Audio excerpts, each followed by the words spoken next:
மகளிர் நாளாகிய மார்ச் 8ஆம் நாள் மறுமலர்ச்சி திராவிட முன்னேற்ற கழகத்தின் மகளிரணி சகோதரிகள் இயக்கத்தினுடைய துணை பொதுச் செயலாளர் பாசமிக்க சகோதரி டாக்டர் ரொஹையா அவர்கள் தலைமையிலும் மகளிரணி செயலாளர் என் அன்பு சகோதரி மல்லிகா தயாளன் அவர்கள் முன்னிலையிலும்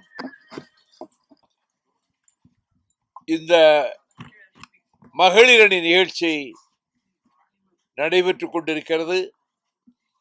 நான் தொடக்கத்தில் முழக்கமிட்டதைப் போல செந்தமிழ் மொழிகாக்க தன் உயிரை நெருப்பின் அக்கினி ஜுவாலைக்கு அர்ப்பணித்த வீர தியாகி கீழப்பழூர் சின்னசாமியினுடைய அருமை மகள் திராவிட செல்வி அவர்கள் இந்த நிகழ்ச்சியிலே கலந்து கொண்டு இந்த நிகழ்ச்சிக்கு ஒரு கௌரவத்தை ஏற்படுத்தி கொடுத்திருக்கிறார்கள். இந்த நிகழ்ச்சியில் தமிழ்தாய் வாழ்த்து முடிந்தவுடன்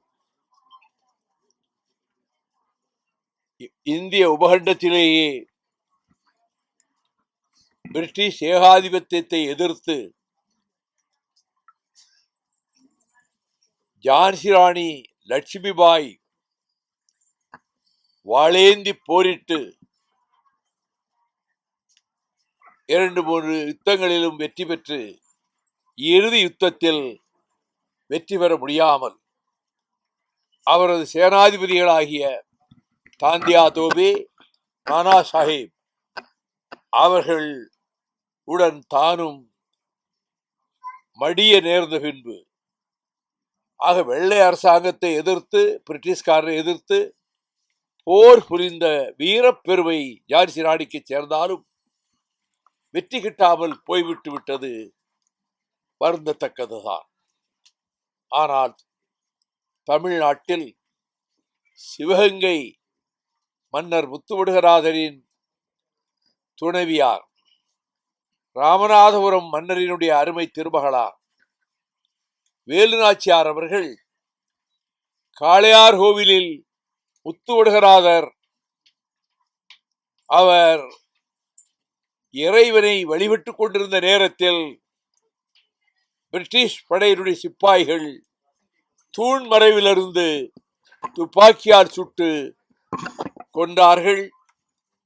பிரகாரத்திலேயே உயிரற்று விழுந்த தன் கணவரின் மேனியிலிருந்து சிந்திய ரத்தத்தை எடுத்து நெற்றியில் பூசியவாறு பழிக்கு பழி வாங்குவேன், சிவகங்கை அரசை மீட்பேன் என்று வீர சபதம் மேற்கொண்ட வீரத்தாய் வேலுநாச்சியார் அவர்கள் 8 ஆண்டுகள் கழித்து ஹைதர் அலி தந்த ஆயுத பலத்தோடும் விருபாட்சி மன்னர் கோபால் நாயக்கரின் தக்க ஆலோசனையோடும் மருது சகோதரர்களை தன் படையினுடைய தளகர்த்தர்களாக கொண்டு 18 குறுகுறு நிலங்களினுடைய மன்னர்களையும் சேர்த்து பிரிட்டிஷ் படைகளை தோற்கடித்து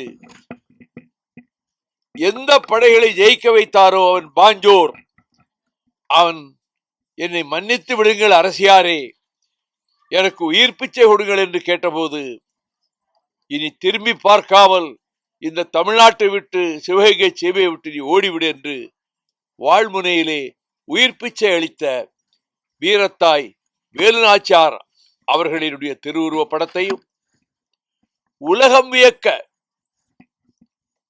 3 படைகளை தானே காட்டுக்குள்ளே இருந்து தயாரித்து 7 அணு ஆயுத வல்லரசுகளினுடைய தாக்குதலுக்கு ஈடு கொடுத்து ஓயாத அலைகளில் அக்கினி அலைகளில் வெற்றி மேல் வெற்றி பெற்ற தமிழீழ விடுதலை புலிகளின் படையை தலைமையேற்று நடத்தி எந்த நாட்டினுடைய சிறு உதவி கூட கிடைக்காமல், எந்த நாட்டிலிருந்தும் ஆயுத உதவி கிடைக்காமல், அதே நேரத்தில் பலம் வாய்ந்த வல்லரசுகளினுடைய ஆயுதங்களும் இந்திய நாட்டினுடைய முப்படைகளினுடைய தளபதிகளும் சிங்கள அந்த வெறிநாய்களுக்கு உதவியாக இருந்து போர் புரிந்ததால் உலகம் தடை செய்த குண்டுகளை, வீசிய மாத்திரத்திலே பிராணவாயை உறிஞ்சுகின்ற குண்டுகளை போட்டு இறுதி யுத்தத்திலே விடுதலை புலிகளை தோற்கடித்து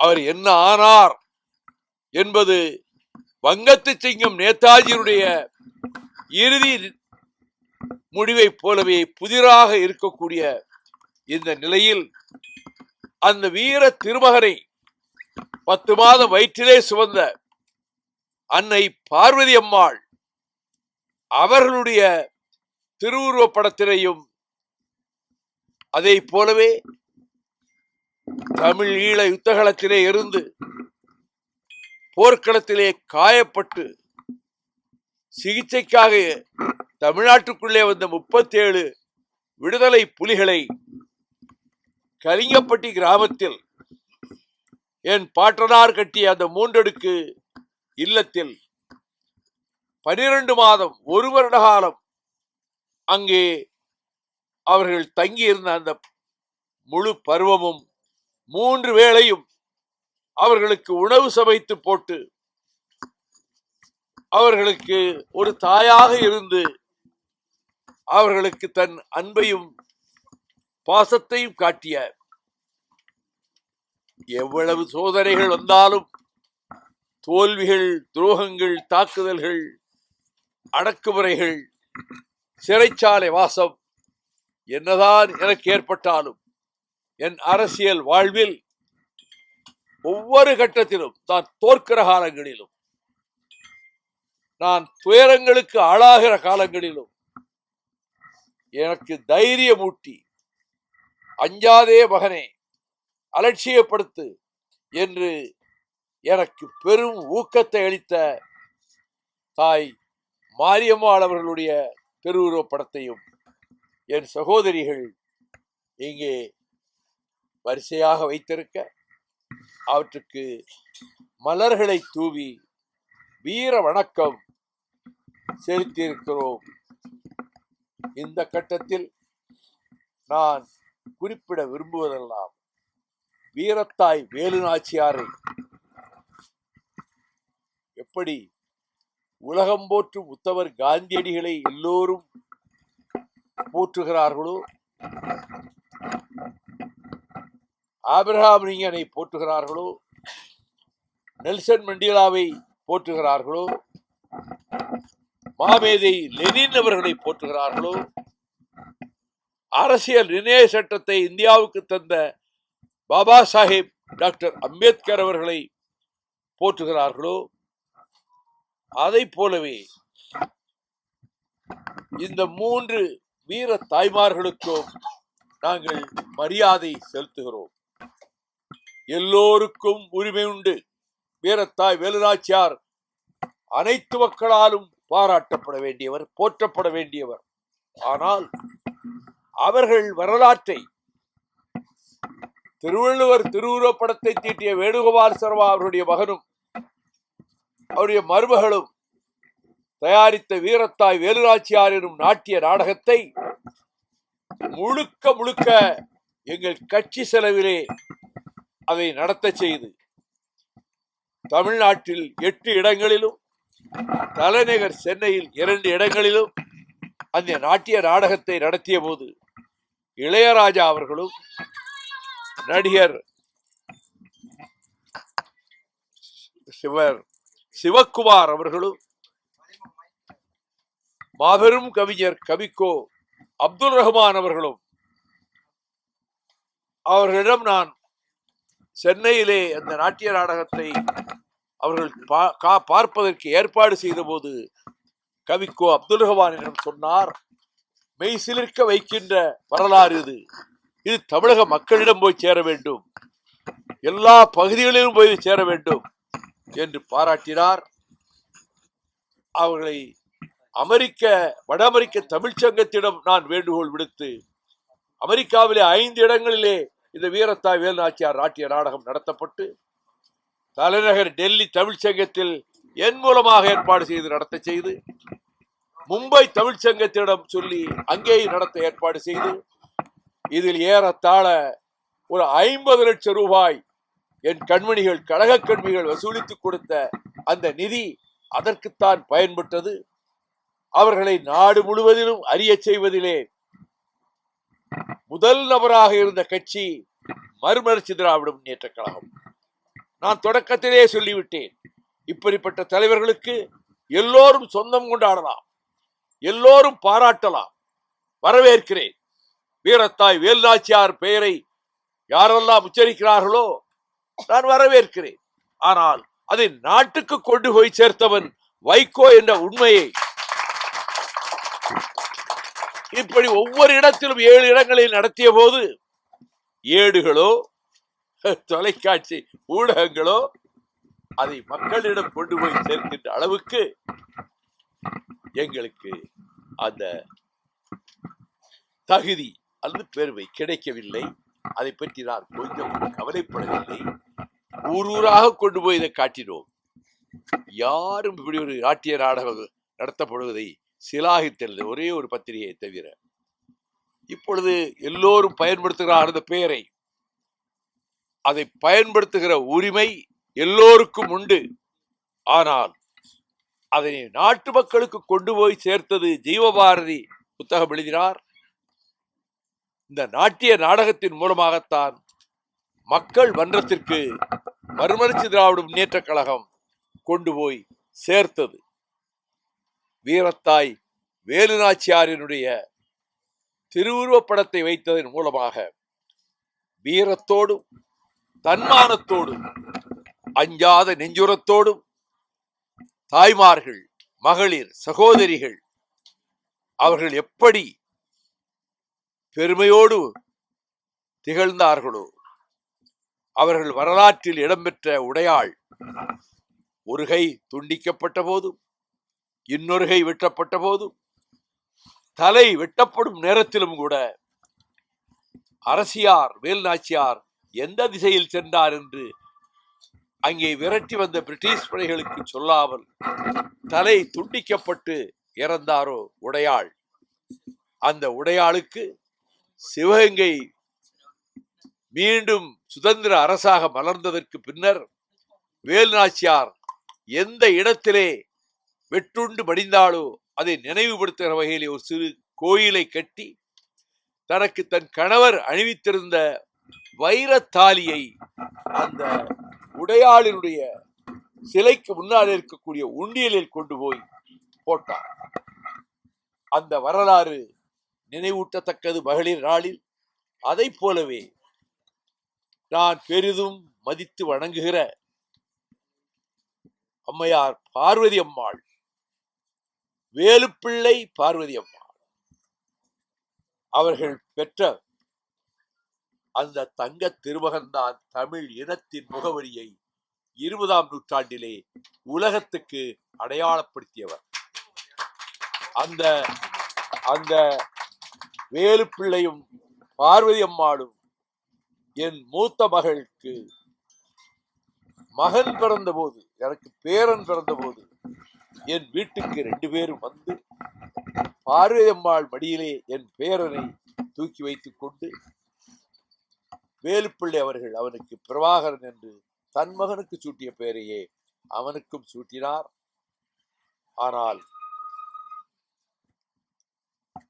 பார்வதி அம்மாளுடைய இறுதி நாட்கள் சோகமயமானவை, மிக மிக கொடூரமானவை. நான் அதை விவரிக்க இங்கே விரும்பவில்லை, அரசியல் வந்துவிடும். ஆனால் அவர் இறந்த பிறகு சிவாஜிலிங்கம் அங்கே இருந்து என்னை அலைபேசியிலே அழைத்து, என் தம்பி குருநாதன் பக்கத்தில் இருக்க அலைபேசியில், இங்கே பார்வதி அம்மாளுடைய சிதையை சுற்றிலும் தமிழர்கள் கூட்டம் இருக்கிறது, ஒலிபெருக்கியிலே நீங்கள் பேசுகிற அலைபேசி குரல் இந்த ஒலிபெருக்கி மூலம் எல்லா மக்களுக்கும் தெரிவிக்கப்படும் என்று சொல்ல நான் 30 நிமிடம் இரங்கல் உரை ஆற்றினேன். கொடுமையிலும் கொடுமை என்னவென்றால், சிறிது நிமிடங்கள் கழித்து அந்த சிங்கள வெறி நாய்கள், மிருகங்கள், இராணுவ மிருகங்கள் தெருவிலே ஓடிக்கொண்டிருந்த 3 நாய்களை, தெரு நாய்களை சுட்டு அந்த நாய்களை சுட்டு கொன்று அந்த நாய்களினுடைய உயிரற்ற உடல்களை கொண்டு வந்து பார்வதி அம்மாளின் சிதையிலே போட்டார்கள். அடால்ஃப் ஹிட்லரின் நாஜிகள் கூட இப்படி ஒரு கொடுமையை செய்ததில்லை. இதைவிட கொடுமையான முறையில் இறந்ததற்கு பிறகு எல்லோரும் மரியாதை செலுத்துவதுதான் எதிரிகளாக இருந்தால், தோற்கடித்ததற்கு பிறகு பாஞ்சாலங்குறிச்சி சீமையிலே வெள்ளைக்காரர்களினுடைய பிரேதங்களை மரியாதையாக அடக்கம் செய்து கல்லறை கட்டினான் கட்டபொம்மன். அதை போல ஸ்ரீரங்கப்பட்டணத்தில் இருந்து பிரிட்டிஷ்காரனுக்கு சிம்ம சொப்பனமாக திகழ்ந்த மைசூர் புலி திப்பு சுல்தான் அதே போல அவர் அங்கே எல்லோரையும் பெருமைப்படுத்துகிற விதத்திலே அவர் மகளிருக்கும் பெருமைப்படுத்தினார். அவர்கள் உதவி பெற்றுதான் வேல்நாச்சியார் படைகளிலே ஜெயிக்க முடிந்தது. இந்த பார்வதி அம்மாள் கொஞ்சம் பக்கவாதம் வந்து வேலுப்பிள்ளை அவர்களுக்கும் நோய்வாய்ப்பட்டு முசிறியில் அவர்கள் நோய்வாய்ப்பட்டார்கள் என்று அறிந்த மாத்திரத்தில் கோவை நிகழ்ச்சியை அவசர அவசரமாக பிடித்துக் கொண்டு இரவோடு இரவாக திருச்சி மருத்துவமனைக்கு வந்து என் தம்பி அடைக்கலம் பக்கத்தில் இருக்க டாக்டர்களை அழைத்து தக்க வைத்தியம் செய்யுங்கள் என்று சொல்லி அதற்கு தேவையான ஏற்பாடுகள் எல்லாவற்றையும் செய்து கொடுத்து ஒரு முசிறியில் ஒரு மருத்துவருடைய அரவணை பராமரிப்பில் அவர்கள் 2 பேரும் 1 வருடம் இருந்தார்கள். மாதம் ஒரு முறை சென்று அவர்களை சந்தித்து விட்டு வந்தேன். அந்த பார்வதி அம்மாளினுடைய இறுதி முடிவு நினைத்தால் இப்பொழுதும் நெஞ்சம் வெடிக்கிறது.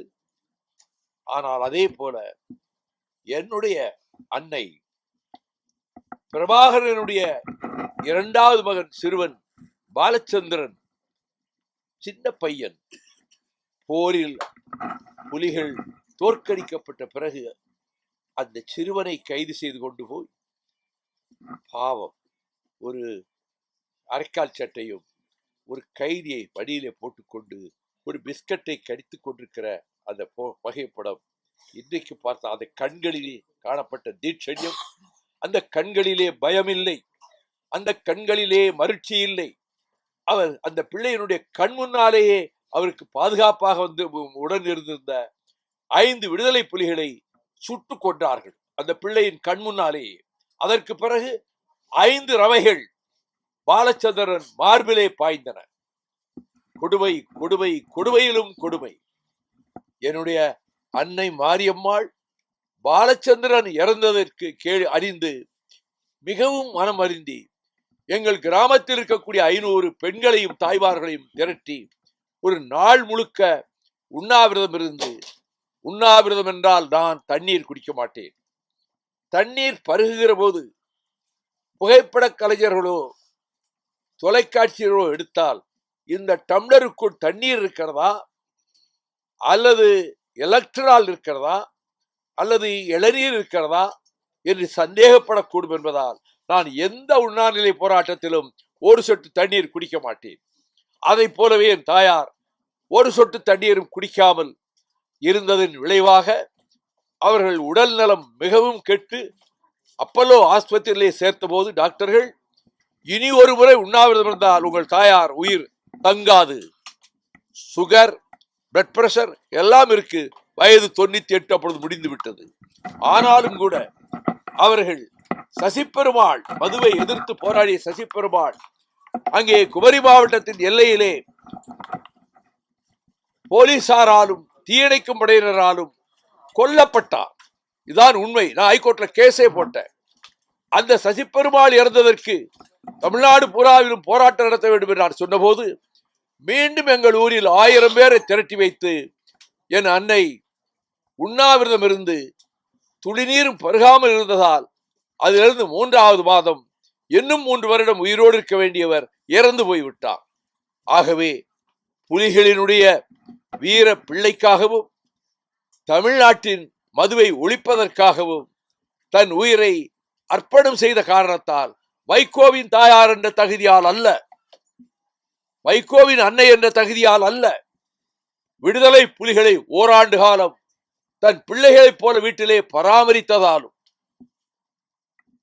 பாலச்சந்திரனுக்காக தன் உயிரில் பாதியை கரைத்துக் கொண்டதாலும், மீதியை மதுவிலக்கு நாயகன் சசிப்பெருமாளுக்காக உண்ணாவிரதம் இருந்து அதன் காரணமாக உயிர் நீத்ததாலும் அந்த வரிசையிலே வைக்கக்கூடிய தகுதியை இவர்கள் தீர்மானித்திருக்கிறார்கள்.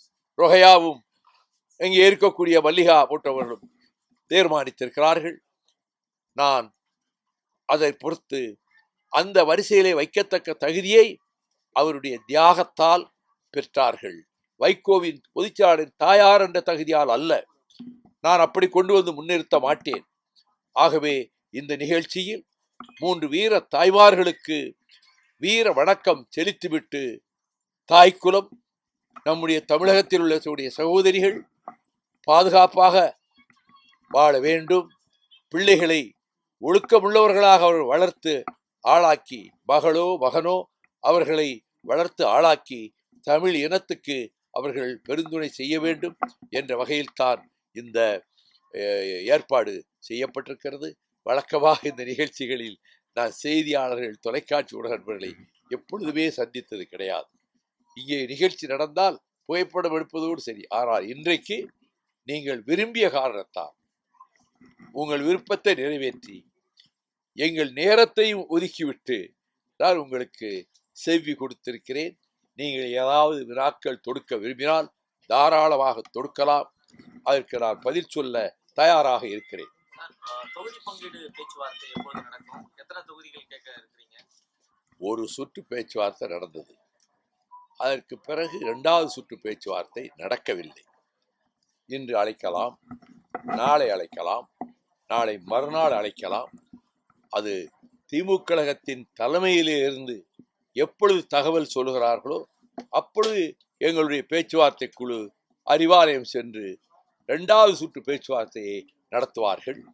எத்தனை தொகுதிகள் என்பதையோ என்னென்ன தொகுதிகள் என்பதையோ பரிமாறுகிற இடம் செய்தியாளர்களுடைய முன்னிலையில் அல்ல. அது அங்கே அவர்களிடத்திலே தெரிவிக்க வேண்டியது. ஆகவே அதை குறித்து நான் எதுவும் சொல்வதற்கில்லை.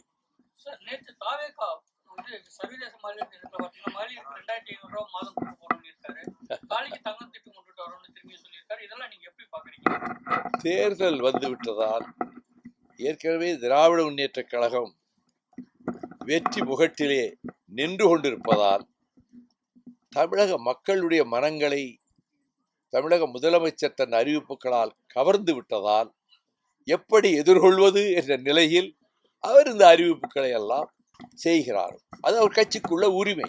அவர் அறிவிப்பு செய்திருக்கிறார். அதை பற்றி நான் எந்த விதமான கருத்தையும் கமெண்ட்டும் சொல்ல விரும்பவில்லை. அறிக்கை சிறப்பாக தயாராகி கொண்டிருக்கிறது. சிறப்பாக இருக்கும், வித்தியாசமாக இருக்கும். மற்ற தேர்தல் அறிக்கைகளில் இல்லாத 1-2 செய்திகளும் எங்கள் தேர்தல் அறிக்கையிலே இடம்பெறும்.